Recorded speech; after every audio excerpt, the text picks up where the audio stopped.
Hello, and welcome to Let's Talk Spook.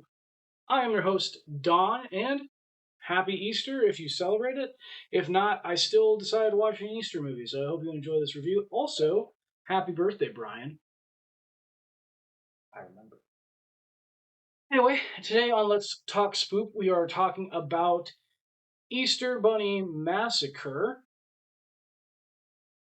which I watched on Tubi. As per usual on Let's Talk Spook, we break things down into 6 separate categories. Those 6 separate categories are story, acting, music, atmosphere, look, and finally creep. So, without further ado, on this Easter, let's break into Easter Bunny Massacre.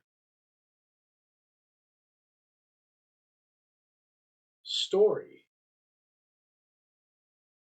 So the story of Easter Bunny Massacre is that a group of friends are out partying the last night of their high school careers, and one of them ends up murdered. So they do what any responsible teenager would do. They hide the body and then just claim that they went missing. We fast forward to a year later, and all of these people have been invited to a get together on Easter, and they've been invited by Heather, the girl that was murdered. And they're trying to figure out initially how this happened, and then people, like, creepy things start happening, and it's really all about figuring out who killed Heather and who is the Easter Bunny that's running around killing everybody else. Overall, it's not a horrible story. It's not a bad concept. It's been done, but they kind of made it a little bit different by making it Easter as opposed to something else. My wife and I were half right on who the killer ended up being. So, for story, it gets a 3 out of 5. Acting. Surprise, surprise, this is another May Kelly movie.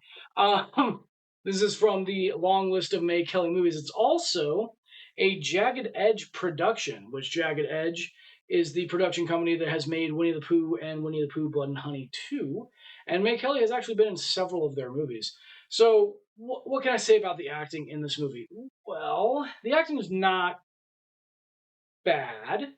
I wouldn't say it's amazing. But this is an indie horror film from England, so you can't really expect too much.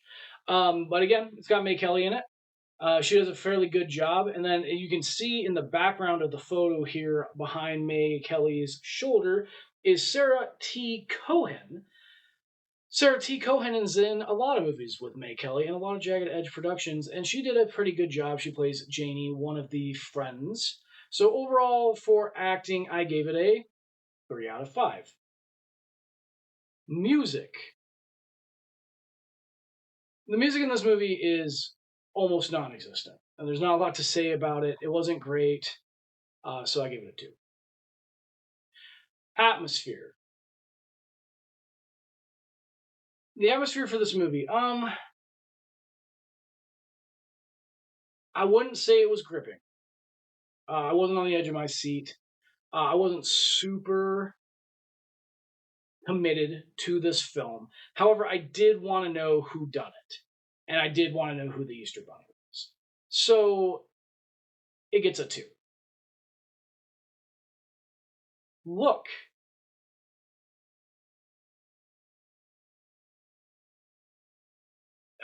All practical effects, no CGI. The Easter Bunny costume is creepy. There's blood effects.